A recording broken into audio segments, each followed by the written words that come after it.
आज मैं लेके आई हूँ रामकृष्ण परमहंस की अहेतुकी भक्ति। अहेतुकी भक्ति यानी जिसमें कोई हेतु ना हो, उद्देश्य ना हो और ना ही कोई योजना हो। आज इंसान जो कुछ भी करता है उसके पीछे उसकी कोई ना कोई योजना जरूर होती है। इंसान किसी की तारीफ भी करता है तो उसके पीछे भी कोई ना कोई योजना होती है। जैसे तारीफ करने पर वह इंसान हमारा काम पहले पूरा करेगा, हमसे खुश होगा तो काम जल्दी होगा। फिलहाल उसे खुश करना हमारे लिए जरूरी है। जब काम पूरा हो जाता है फिर तारीफ भी बंद हो जाता है। यहाँ हेतु की भक्ति है। एक सच्चा भक्त ईश्वर से कहता है, तुम मुझे प्रेम करो या ना करो, इससे मुझे कोई फर्क नहीं पड़ता, मैं तो तुमसे प्रेम करता रहूंगा। इंसान की सोच इससे विपरीत होती है। जैसे इंसान सोचता है कि मैं अपने भाई से, बहन से, पति से, पत्नी से, पिता से या माँ से प्रेम करता हूँ, इसलिए इन्हें भी मुझसे प्रेम करना चाहिए। मैं हर साल अपने मित्र का जन्मदिन याद रखता हूँ, उसे जन्मदिन की बधाई देता हूँ, तो उसे भी हर साल मेरा जन्मदिन याद रखना चाहिए और मुझे बधाई देनी चाहिए। उसने ऐसा नहीं किया तो हमारी दोस्ती खत्म। इसका अर्थ है कि इंसान केवल प्रेम के बदले में प्रेम ही नहीं मांगता, बल्कि वह ये भी चाहता है कि उसने जैसा प्रेम किया है सामने वाले को भी वैसा ही प्रेम करना चाहिए। यहाँ इंसान को यह बात समझ में नहीं आती कि हर एक का प्रेम करने का तरीका अलग होता है। जैसे कोई प्रेम में सामने वाले को खाना खिलाता है, कोई आदर करता है, कोई फूल लाकर देता है, कोई बैठने के लिए अच्छी जगह सेवा देता है। ये सब प्रेम व्यक्त करने के तरीके हैं। प्रेम के कई सारे रूप हैं और सबका तरीका अलग है। मगर इंसान यदि ऐसा सोचता है कि मैं जैसा प्रेम करता हूँ सामने वाले को भी वैसा ही प्रेम करना चाहिए, तो इस तरह यहाँ सशर्त प्रेम बन जाता है, जबकि प्रेम में शर्त नहीं होनी चाहिए। क्योंकि यदि प्रेम में कोई शर्त ना हो तो वहाँ कभी मिटता नहीं है। ऐसा प्रेम हमारे रूपांतरण के लिए होता है। एक परिवार में भी हर किसी का प्रेम व्यक्त करने का तरीका अलग होता है और इसी वजह से रिश्तों में झगड़े भी होते हैं, क्योंकि कोई भी एक दूसरे का प्रेम समझ नहीं पाता। ऐसे परिवार में लोग एक दूसरे को यह विश्वास नहीं दिला पाते कि हम आपसे प्रेम करते हैं।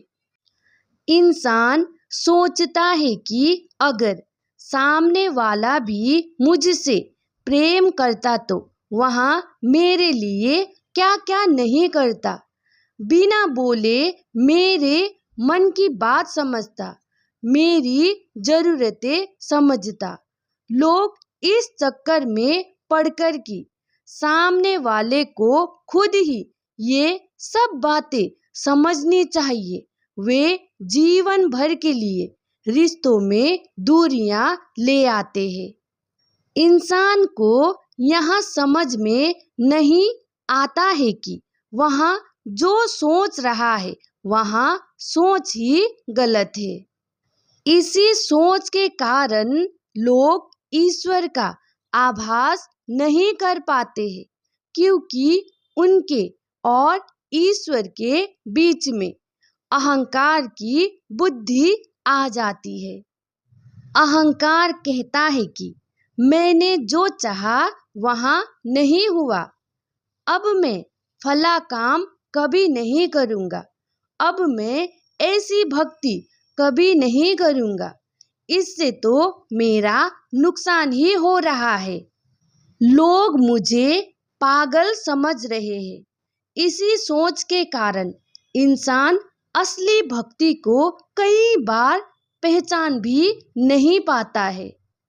जब भक्त बिना किसी योजना की, बिना किसी चाहत के अहेतु की भक्ति करता है, तब उसकी भक्ति सच्ची और निष्काम भक्ति होती है। इसी भक्ति से वहाँ ईश्वर को प्राप्त कर सकता है। रामकृष्ण परमहंस की भक्ति को ज्यादातर लोग समझ नहीं पा रहे थे और उनकी हरकतें को देखकर वे उन्हें पागल ही समझते थे।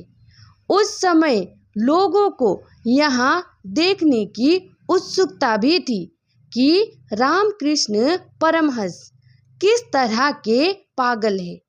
हालांकि जिन थोड़े लोगों को उनकी भक्ति समझ में आ रही थी, उनके साथ उन्होंने बातचीत भी की, जिससे उन लोगों को पता चला कि रामकृष्ण परमहंस के बारे में हम जितना सोच रहे थे सिर्फ उतना ही नहीं है, बल्कि कुछ और बात भी है जो हमारी समझ से परे की है।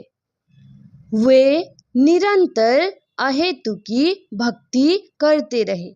वे कम पढ़े लिखे थे, इसलिए संस्कृत या अन्य कोई भाषा जानते नहीं थे। इसलिए उन्होंने अपनी भाषा में लोगों को ईश्वर के बारे में बताया, लेकिन कई लोगों को उनकी बातें पागलपन सी लगी। जब लोगों ने सवाल पूछा कि ईश्वर साकार है या निराकार, तो रामकृष्ण परमहंस ने जवाब दिया, ईश्वर साकार भी है, निराकार भी है, दोनों है और दोनों नहीं है। जब ईश्वर साकार या निराकार दोनों नहीं है, तब वहाँ जो है वही बता सकते हैं कि वहाँ ईश्वर कैसा है। उनके द्वारा दिया गया यहाँ जवाब निराकार से आगे की अवस्था की ओर इशारा कर रहा था, लेकिन उस समय लोग इस इशारे को पूरा नहीं समझ पाए। उच्चतम अवस्था के बारे में केवल इशारा ही किया जा सकता है, उससे ज्यादा कहा नहीं जा सकता। निराकार के आगे की बात समझने के लिए इंसान को उस अवस्था या चेतना को प्राप्त करना होगा। रामकृष्ण परमहंस के पास कई तरह के लोग आते रहते थे। उनमें पढ़े लिखे लोग और ब्रह्म समाज के कुछ सदस्य भी थे। शुरुआत में लोगों के पास कुछ मूल सवाल होते थे, जैसे ईश्वर के बारे में आपका क्या मत है, आपके अनुभव के अनुसार आपने ईश्वर का दर्शन कैसे किया, आपने ईश्वर को कैसे देखा वगैरह। उन लोगों के मन में इन सभी सवालों के जवाब पहले से ही होते थे और वे रामकृष्ण परमहंस के जवाबों से अपने जवाबों को मिलाकर देखते थे। यदि दोनों का जवाब एक ही निकलता तो लोग समझते कि हम सही इंसान के पास आए हैं, और यदि दोनों के जवाब अलग अलग होते तो लोग समझते कि हम गलत इंसान के पास आए हैं। दरअसल लोगों की सोच ऐसे ही होती है। रामकृष्ण परमहंस ऐसे लोगों से यही कहते थे कि ईश्वर साकार है या निराकार, आपको जो मानना है मानो, लेकिन जो भी मानो उसमें 100% दृढ़ता रखो। जब आप पानी को कुनकुना यानी हल्का सा गर्म करते हैं तो उसमें से भाप नहीं बनती, क्योंकि भाप के लिए पानी को उबालना आवश्यक होता है। ठीक इसी तरह ईश्वर को प्राप्त करने के लिए थोड़े से प्रयास या थोड़ी सी भक्ति पर्याप्त नहीं होती। कुनकुने प्रयास या कुनकुनी भक्ति से ईश्वर प्राप्त नहीं होता, उसके लिए भरपूर प्रयास और उच्च स्तर की भक्ति चाहिए। रामकृष्ण परमहंस ने कुनकुनी भक्ति को कभी महत्व नहीं दिया। उस समय रामकृष्ण परमहंस के पास कुछ युवा शिष्य आते थे। उनके साथ वे हमेशा सीधी बात करते थे कि आपकी इस कुनकुनी भक्ति से कुछ नहीं होने वाला, माया से मुक्त होना है तो कड़े प्रयास करने होंगे और प्रबल भक्ति जगानी होगी। आप जो मानना चाहे वहाँ मान सकते हैं, बस उसमें दृढ़ता होनी चाहिए, वरना इंसान को यह बात समझ में नहीं आती कि किसी चीज को मानना दरअसल उसका अपना बहाना भी हो सकता है।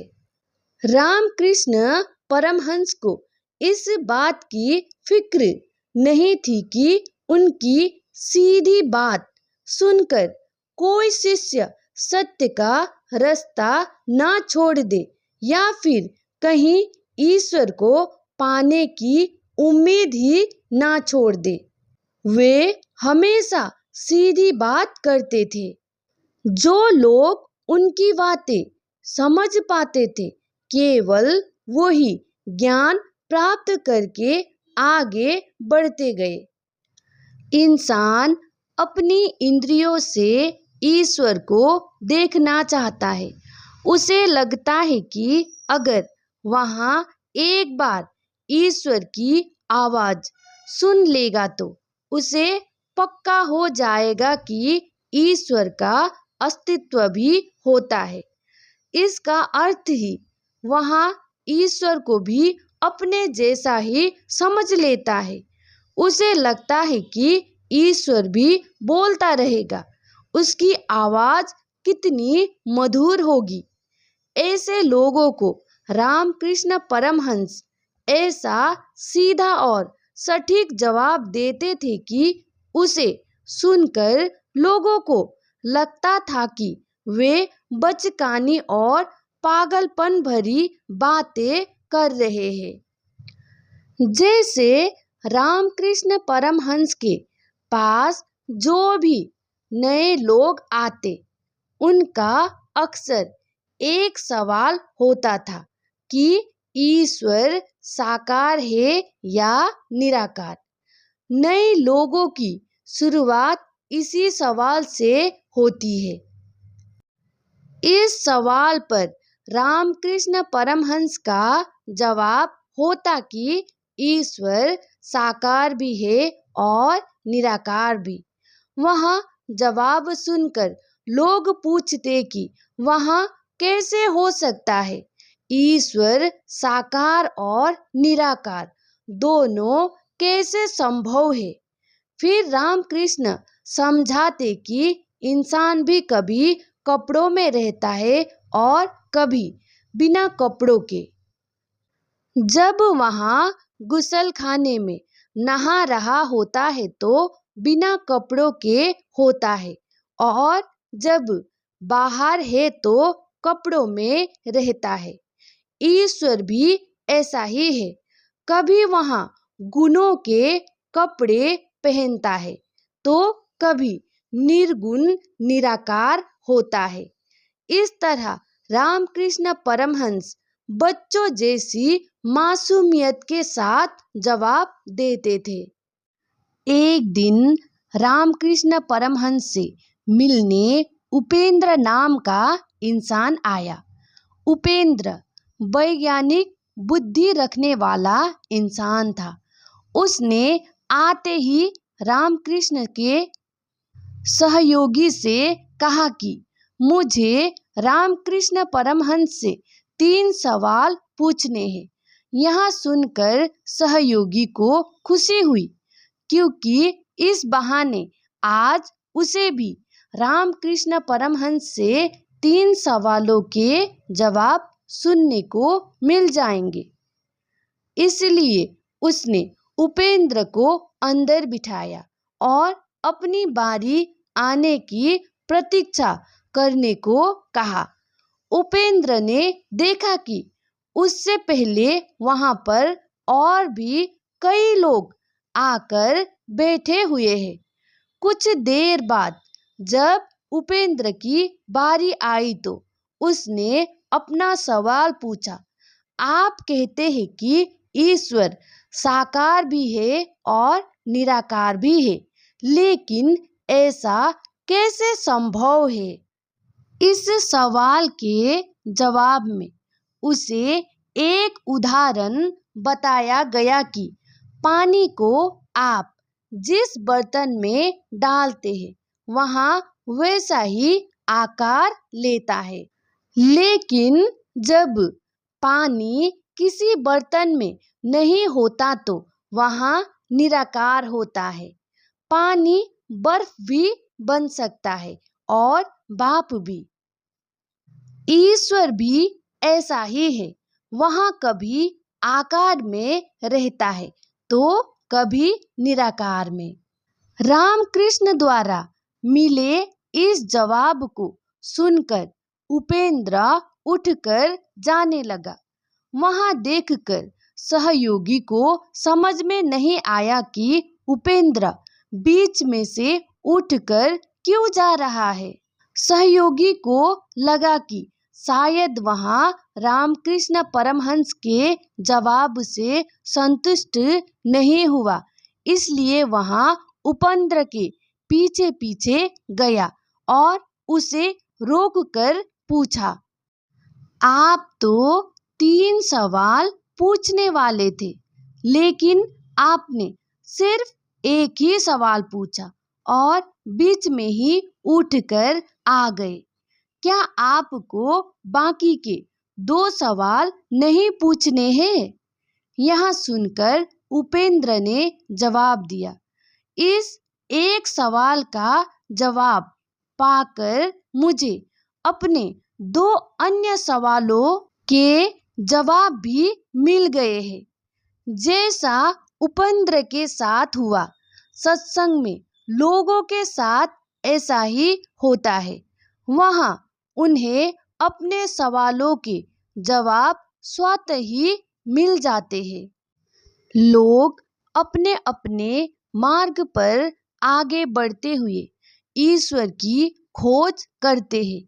कोई हिंदू बनकर खोज करता है, कोई बौद्ध बनकर, कोई भिक्षु बनकर, तो कोई साधना द्वारा ईश्वर की खोज करता है और कोई कोई तंत्र मंत्र का मार्ग अपना लेता है।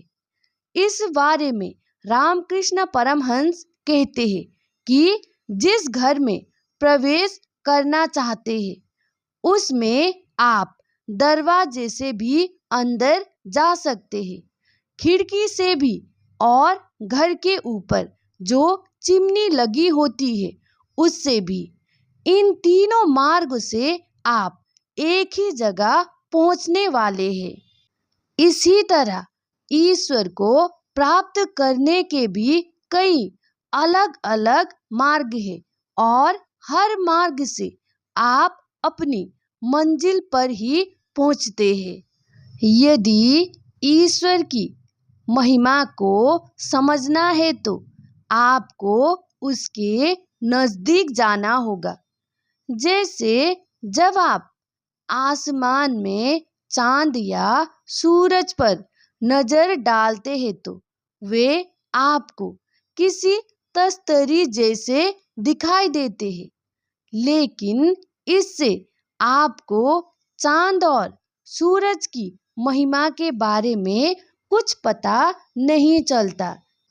लेकिन जब आप उनके नजदीक जाते हैं तब आपको पता चलता है कि चांद या सूरज हकीकत में कैसे है। फिर आपको उनके महिमा के बारे में सोचकर हैरानी भी होती है।